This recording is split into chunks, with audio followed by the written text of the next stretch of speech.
جو ہے اصحاب کہف کا واقعہ آپ کے سامنے مختصر انداز میں بیان کریں۔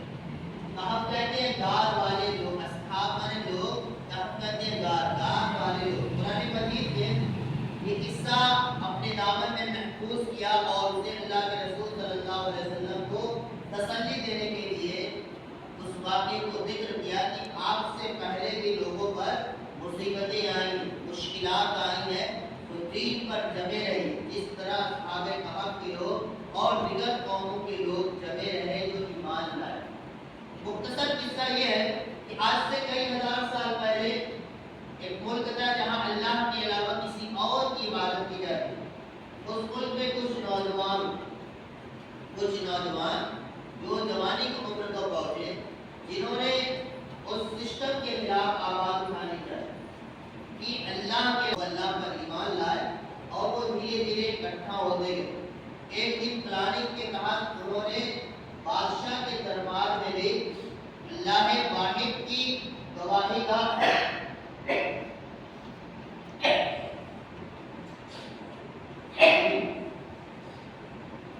اقرار کیا، جس کے نتیجے میں انہیں جدوکوب کیا جانا تھا۔ وہ جانتے تھے کہ ہم پر ظلم ہوگا، ہم بچیں گے نہیں۔ قوم کے ڈر سے وہ لوگ جو ہے ایک غار میں جا کے چھپ گئے، جنہیں بادشاہ پکڑنا بھی چاہتا تھا۔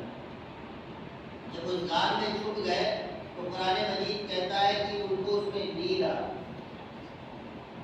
لوگ انہیں ڈھونڈتے رہے لیکن وہ سو گئے، اور اس طرح سو گئے، سوتے سوتے وہ قریب کئی سالوں تک سوتے رہے۔ اللہ نے ایسی نیند ڈال دی کہ جب سورج ان کے اوپر ہوتا تو وہ کروٹ بھی بدلتے تھے، ایسا سوئے تھے کہ سورج بھی نہ پڑے، سورج کٹ کے نکل جاتا۔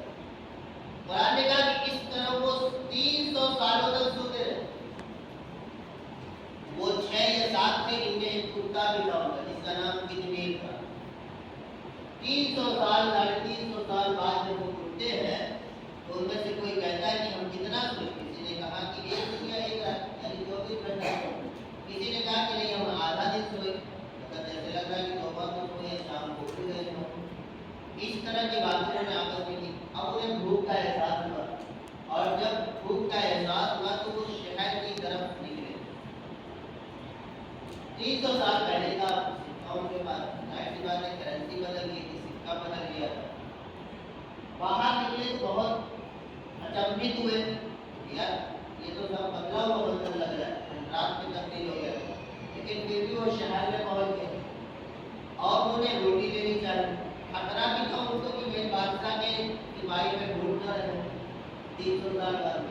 اس لیے چھپتے چھپاتے جب پہنچے اور دکاندار کو پیسہ دیا تو دکاندار سکہ دیکھ کے بہت حیران ہوا، یہ تو بہت پرانا سکہ لگ رہا ہے، اس زمانے کا نہیں ہے۔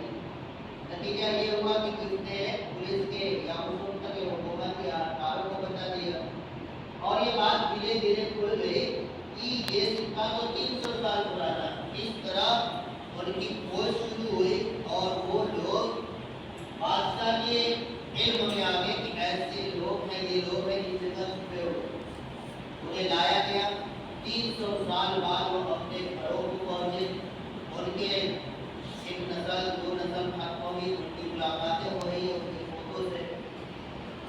بالجملہ یہ قصہ جو ہے اس طرح مشہور قرآن نے ذکر کیا ہے کہ 300 سال بعد جب جاگے تو اس زمانے میں ان کی محنت کام آئے اور وہاں پہ اللہ واحد کی پرستش شروع ہو گئی۔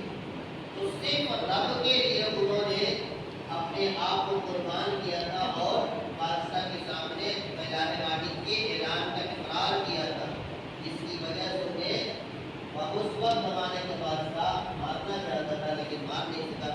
اللہ تعالیٰ نے 300 سال تک انہیں سلائے رکھا۔ یہ قرآن مجید جیسے پہنچتا ہے، اللہ نے اس قصے کو بھی معجزے کے طور پر ذکر کیا کہ ہم اس پر چاہیں قادر، جس کو چاہیں کئی سالوں تک سلا کے زندہ ہے۔ 300 سال سونے کے بعد یہ اٹھے تھے۔ اللہ تعالیٰ کسی کو چاہتا ہے جیسے چاہتا ہے۔ قرآن مجید جیسے بہت سے واقعات ذکر کیے جس بات پر علامت ہے کہ اللہ تعالیٰ ہر چیز پر قادر ہے، اللہ کے علاوہ کوئی آدمی۔